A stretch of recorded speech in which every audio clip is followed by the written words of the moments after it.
On the western coast of Turkey lies one of history's most extraordinary cities, Ephesus. Once the second most important city in the Roman Empire, it was home to over 250,000 people and a bustling port that connected east and west. Ephesus was renowned for its architectural marvels, especially the Temple of Artemis, one of the 7 wonders of the ancient world. This colossal structure was 4 times larger than the Parthenon, symbolizing the city's wealth and cultural prominence. However, despite its grandeur, Ephesus faced challenges. Silted harbors, invasions, and the shifting tides of religion led to its decline and abandonment. Today, its ruins, including a massive theater and intricate streets, stand as a time capsule of an empire's greatness.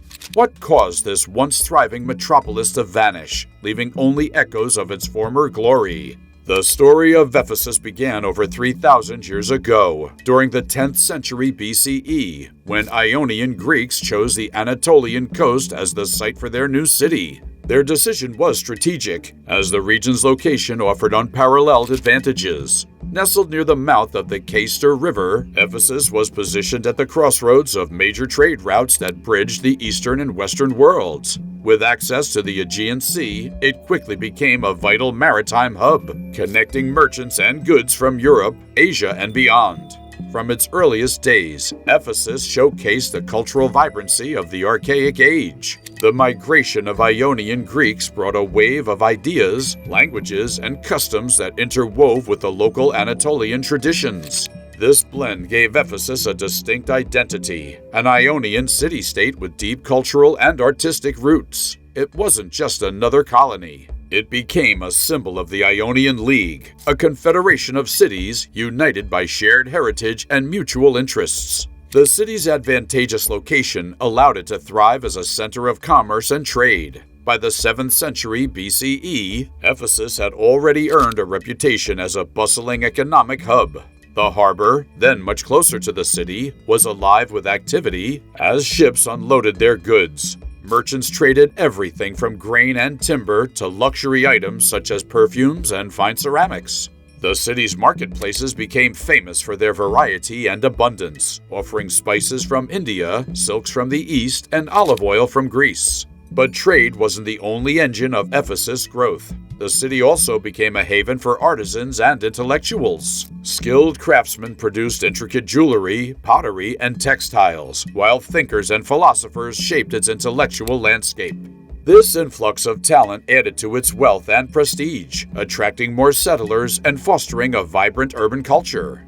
Ephesus wasn't about business, it was a place of innovation and creativity. Its streets were lined with workshops, homes, and agori, where traders haggled and ideas were exchanged. Temples and public buildings reflected the city's prosperity, with architecture borrowed from both Greek and Anatolian styles.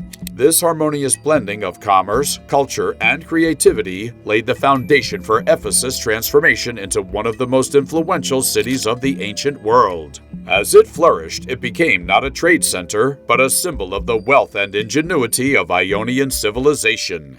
Rising from Ephesus' landscape was its most magnificent creation, the Temple of Artemis. Dedicated to the goddess of the hunt, wilderness, and fertility, this structure was not merely a religious site, but a symbol of the city's devotion and architectural brilliance. Recognized as one of the 7 wonders of the ancient world, it showcased the grandeur and ambition of Ephesus at its peak. The temple's construction began in the 6th century BCE under the patronage of the wealthy Lydian king Croesus. It was an unprecedented project, built almost entirely of marble, with massive columns towering nearly 18 meters high. The temple's size dwarfed other contemporary structures, including the Parthenon in Athens. Spanning 137 meters in length and 69 meters in width, it was a masterpiece of Ionic design, featuring intricate carvings. But the Temple of Artemis was more than a marvel of engineering. It served as the heart of Ephesus' spiritual and cultural life. Festivals, known as the Artemisia, attracted pilgrims from across the Greek world, blending religious rituals with athletic competitions, music, and theater. This vibrant tradition endured for centuries. The temple's influence extended beyond religion. Its construction techniques and design elements set standards that shaped Greek and Roman architecture for generations. Even today, the remnants of its columns, preserved in museums, whisper tales of the artistry and labor that once brought it to life. Ephesus, with its wealth and strategic location, inevitably became a prize for larger empires seeking to dominate the region. Around 560 BCE, King Croesus of Lydia set his sights on the city, successfully conquering it and folding it into his growing empire. Despite the conquest, Croesus was known for his benevolent rule over Ephesus, respecting its cultural heritage and enhancing its prosperity. His reign marked a significant period of growth, during which the first grand version of the Temple of Artemis, a structure that would later be celebrated as one of the 7 wonders of the ancient world, was completed. Funded in part by Croesus himself, the temple became a symbol of Ephesus' cultural and religious prominence. Yet, Croesus' ambition extended far beyond Ephesus. His kingdom bordered the emerging Persian Empire, led by the formidable Cyrus the Great. In a bid to expand his influence, Croesus consulted the oracle at Delphi, famously receiving a cryptic prophecy that if he attacked the Persians, he would destroy a great empire. Interpreting this as a sign of victory, Croesus launched an ill-fated campaign against Cyrus in 547 BCE. The results were catastrophic, not for Persia, but for Lydia. Croesus was defeated, his empire absorbed, and with it, Ephesus fell under Persian control.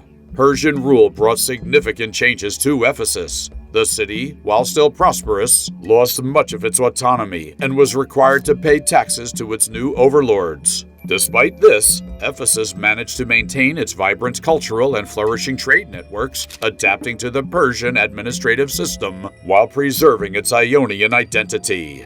This era demonstrated the city's remarkable resilience and ability to navigate shifting political landscapes. The Ionian Revolt in the early 5th century BCE, a rebellion against Persian domination, brought further turbulence to Ephesus. The revolt began in nearby Miletus and quickly spread to other Ionian cities, culminating in clashes such as the Battle of Ephesus in 498 BCE.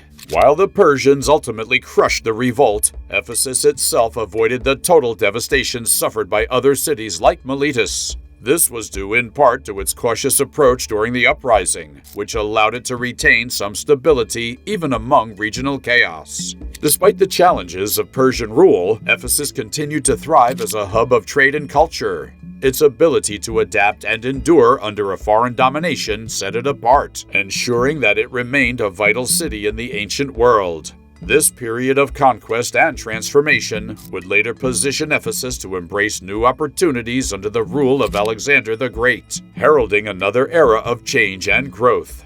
The arrival of Alexander the Great in 334 BCE marked a pivotal moment in Ephesus history. With his dramatic victories over the Persian Empire, Alexander swept through the Ionian cities, liberating them from Persian control. Ephesus welcomed him not as a conqueror, but as a liberator, celebrating his entry with festivals and tributes. For the city, this was not merely a change in rulers, but a shift toward a new cultural and political identity under Hellenistic influence. Alexander's visit to Ephesus coincided with a city in recovery. The Temple of Artemis, the pride of Ephesus and a symbol of its cultural prestige, had been destroyed by an arsonist named Herostratus in 556 BCE, the very year of Alexander's birth. Seeing the ruins of the temple, Alexander offered to fund its complete reconstruction. His offer, however, was declined by the Ephesians. Instead, the city's residents embarked on rebuilding the temple themselves, a monumental effort that would take decades and produce an even grander version of the structure. The restored Temple of Artemis was hailed as one of the 7 wonders of the ancient world, reinforcing Ephesus' status as a center of cultural significance. Alexander's influence extended beyond the temple. His vision for the Hellenistic world, which emphasized urban development and the blending of cultures, profoundly impacted Ephesus. Under his direction, and later under the rule of his successors, the city underwent significant transformation.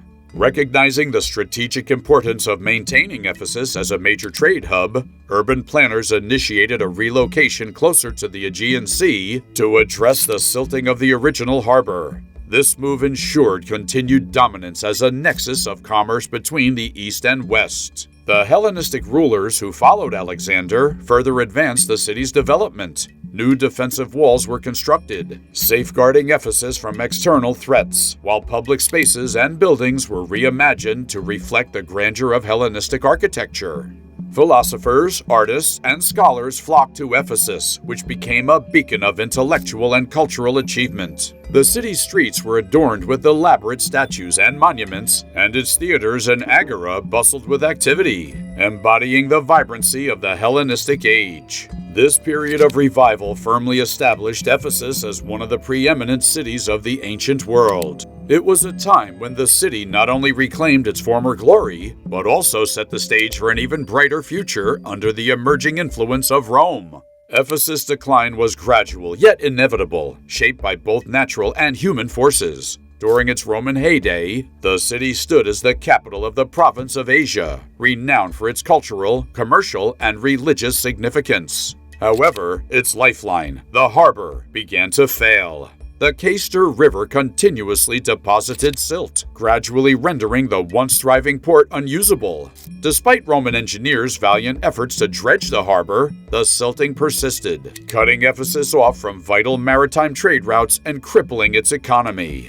This economic downturn was compounded by a series of catastrophic events. Earthquakes frequently struck the region, causing significant damage to its infrastructure, including the Grand Theater and other iconic structures. In 263 CE, the city suffered a devastating sack by the Goths, who plundered Ephesus and left the Temple of Artemis in ruins, a symbolic blow to the city's cultural identity. The rise of Christianity further reshaped Ephesus. Once a bastion of pagan worship, its religious focus shifted, with the Council of Ephesus in 431 CE cementing its role as a Christian center. By the 6th century CE, Ephesus was abandoned as its harbor became unusable and its prominence faded. Its population migrated to higher ground, leaving behind a city that had once been a beacon of ancient civilization. The story of Ephesus is one of ambition, resilience, and transformation. From its foundation by Ionian Greeks, to its rise as a cultural beacon, and ultimately to its decline, Ephesus encapsulates the ebb and flow of history. As visitors walk its streets today, they tread on the legacy of a city that once stood at the crossroads of the ancient world. If you enjoyed this video, don't forget to like, comment, and subscribe. And please turn on notifications for more content. Your support means the world to us, and we'll see you in the next video.